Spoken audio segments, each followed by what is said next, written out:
नमस्कार किसान साथियों। अभी जो आप गेहूं वैरायटी देख रहे हो ये है HD 3385।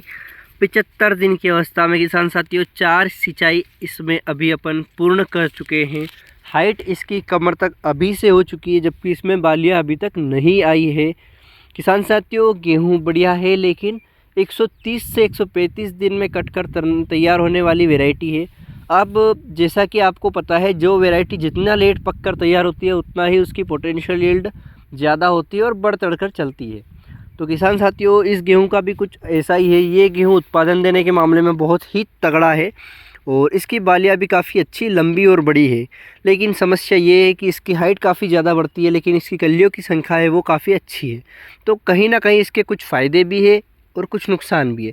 तो दोनों चीज़ों के बारे में बात करेंगे। तो अपन समझते हैं HI ये जो HD 3385 गेहूँ है और बाकी HI 1650 और जो दूसरे गेहूँ है ये उनसे कैसे अलग है और ये कौन सी वैरायटियों में आता है। तो सबसे पहले किसान साथियों ये गेहूँ उन एरियो के लिए है जहाँ पर पानी की जो उपलब्धता है वो बढ़िया है, मतलब ज़्यादा सिंचाई वाला गेहूँ है।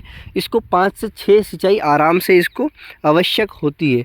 कम पानी में ये अच्छा उत्पादन नहीं दे सकता।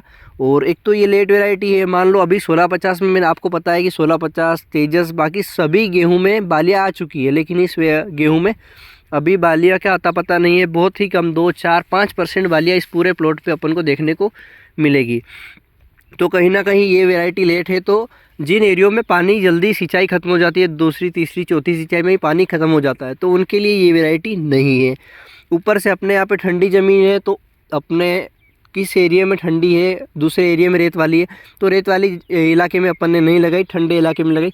क्योंकि बाद में मान लो अपने पास पानी ख़त्म ही हो जाएगा तो इसकी जो ज़मीन में नमी होगी उसके चलते ही इसमें लगभग ये थोड़ी बहुत इसका पकने का काम पूरा हो जाएगा। अब ये इसमें छोटा सा हिस्सा है, यहाँ पर मैंने टेस्ट करा था इसमें सिंचाई ना देकर। अब किसान साथियों इस जो प्लॉट इसमें अपन ने थोड़ा सा टेस्टिंग करी, क्योंकि यहाँ पर खेत का सबसे ऊंचा हिस्सा है और यहाँ पर सिंचाई ज़्यादा दिन नहीं ठहरती। मतलब पानी एक तो यहाँ पे पास में आम का पेड़ है, तो पेड़ के पास हमेशा ऐसा देखने को मिलता है कि सिंचाई करते ही थोड़े दिन में वहाँ पर सूख जाता है। तो यहाँ से अपने को देखने को मिल जाएगा कि अगर खींच के सिंचाई करें या कम पानी मतलब 22 से 25 दिन के इंटरवल में अगर हम सिंचाई करें तो कुछ इस तरीके से ये गेहूँ कंप्लीट अभी हो जाते हैं। लेकिन अपन ने 20-20 दिन में ही सिंचाई करी, तो अगली सिंचाई तक मतलब ये 75 दिन की अवस्था में 90 दिन की अवस्था तक इसमें सारी बालियाँ कंप्लीट हो जाएगी। अब इसकी बालियाँ समझते हैं कितनी लंबी और कितनी बड़ी और कैसी है। तो ये कुछ इस तरीके से इसकी बालियाँ है। यहाँ से थोड़ा लाइट अलग आ रहा है। अब यहाँ से देखो आप, कुछ इस कंडीशन में इसकी बालियाँ है। बालियाँ काफ़ी बड़ी और व्यवस्थित है किसान साथियों। एक तो इसका पौधा भी काफ़ी मोटा है, मुझे नहीं लगता इसकी हाइट इतनी बढ़ने के बाद भी आड़ा गिरेगा। कुछ इस कंडीशन में अपना HD 3385 गेहूँ वैरायटी है। बालियाँ काफ़ी लंबी है और कतारें भी लगभग ज़्यादा है दूसरी गेहूँ वैरायटी के बदले। अब यहाँ पर इसके कल्ले की संख्या भी दूसरी वैरायटियों से काफ़ी ज़्यादा देखने को मिलती है। कहीं ना कहीं बढ़िया गेहूँ लगा किसान साथियों, लेकिन इसको आप ज़्यादा रकबे में नहीं लगा सकते। अगर आपके पास पानी कम है तो कम रकबे में लेके आप इसको लगा सकते हैं। अब इसकी जो बालियाँ है वो गले तक आ चुकी है, मतलब हमारे इधर कहते हैं गले तक बालियाँ आ जाना।